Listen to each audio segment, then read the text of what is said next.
जय श्री हरि।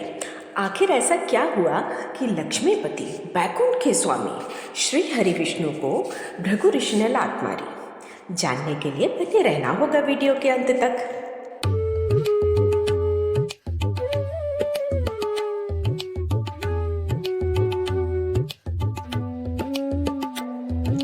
तो एक बार ऋषि भृगु अपने आश्रम में यज्ञ तप कर रहे थे। तभी उनके मन में प्रश्न उठा कि हम यह जो भी यज्ञ तप पूजा अर्चना करते हैं वह किसके चरणों में जाती है? क्या हमारे इष्ट को ही जाती है? ठीक यही सवाल उनके बाकी शिष्यों के मन में भी थे।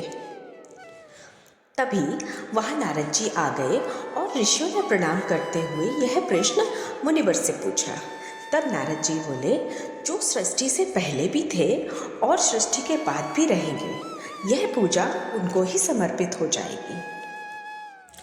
तब भृगु जी ने पूछा, ब्रह्मा, विष्णु व महेश, इनमें से कौन है वो? तब नारद जी ने कहा, जिसमें क्रोध ना हो, जो इन गुणों से परे हो। तब ऋषि भृगु ने कहा कि तो फिर तो हमें त्रिदेवों की परीक्षा लेनी होगी कि आखिर कौन है इन गुणों से परे। फिर वही तो होंगे परब्रह्म परमात्मा, किंतु इसमें खतरा भी होगा। और फिर भृगु ऋषि निकल पड़े त्रिदेवों की परीक्षा लेने। सबसे पहले ब्रह्मा जी के पास ब्रह्मलोक पहुंचे तो देखा माता सरस्वती सहित ब्रह्मा जी व सभी देव संगीत में मगन थे। किसी का भी ऋषिवर की तरफ ध्यान नहीं गया। तब ऋषिवर को बहुत क्रोध आया कि आप सबने हमारा अपमान किया है।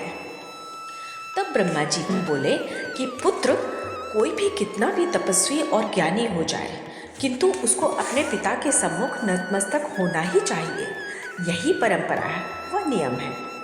और यदि इतना भी संयम नहीं है तो जाओ अभी और तपस्या व साधना कर अपने पर जीत हासिल करो। तभी ऋषिवर ने हाथ जोड़ते हुए कहा, पिताजी क्षमा करें, संयम तो आप में भी नहीं है, आप भी तो क्रोधित हो उठे। बस यह कहते हुए ऋषिवर कैलाश की ओर चल पड़े कैलाश जी की परीक्षा लेने। जब कैलाश पर पहुंचे तब वहां देखा गण व नंदी द्वार पर खड़े हुए हैं। तब ऋषिवर ने शिव जी से मिलने का आग्रह किया उनसे। तो नंदी ने कहा कि अभी माता पार्वती व भोलेनाथ तो चौपर खेलने में व्यस्त हैं, इसलिए अभी हम आपको अंदर जाने की अनुमति नहीं दे सकते हैं। किंतु जैसे ही ऋषि भृगु ने क्रोध में नंदी को शाप देने ही वाले थे, तभी नंदी ने अंदर जाने की अनुमति दे दी। और अंदर आकर देखा कि वो दोनों तो चौपर खेलने में व्यस्त हैं। तो ऋषिवर अपना निरादर होते देख क्रोध में शिव जी को श्राप देने के लिए जैसे ही आगे बढ़े, तभी शिव जी क्रोध में बोले कि तुम अपनी मर्यादा लांघ रहे हो। तुमको ज्ञात है मैं इस श्राप इत्यादि के प्रभाव से परे हूँ। मैं तुमको इसी क्षण भस्म कर दूंगा। और त्रिशूल निकाल लिया। तभी माता पार्वती ने उनको रोका व क्रोध शांत किया। तब ऋषिवर ने क्षमा मांगते हुए शिव जी से कहा कि मैं जिस प्रश्न की खोज में यहाँ आया था वो मुझे आपसे भी नहीं मिला। और ये कहते हुए ऋषिवर पाताल लोक को चल दिए विष्णु जी से मिलने। वहाँ जाकर देखते हैं कि बैकुंठ के स्वामी श्री हरि शेष सैया पर निद्रा की मुद्रा में लेटे हुए व माता लक्ष्मी उनकी चरण सेवा कर रही हैं।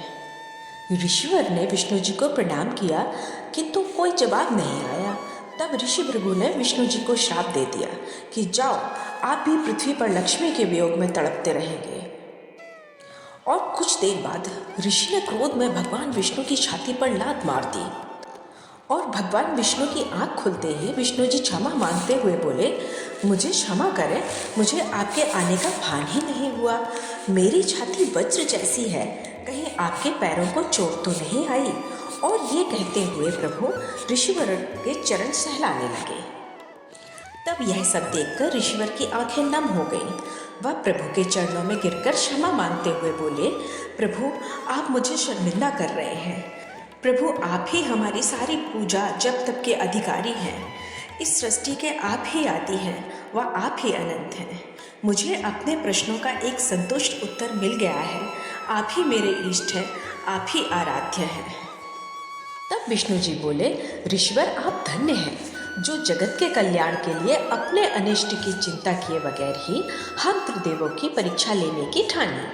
हरि बोल।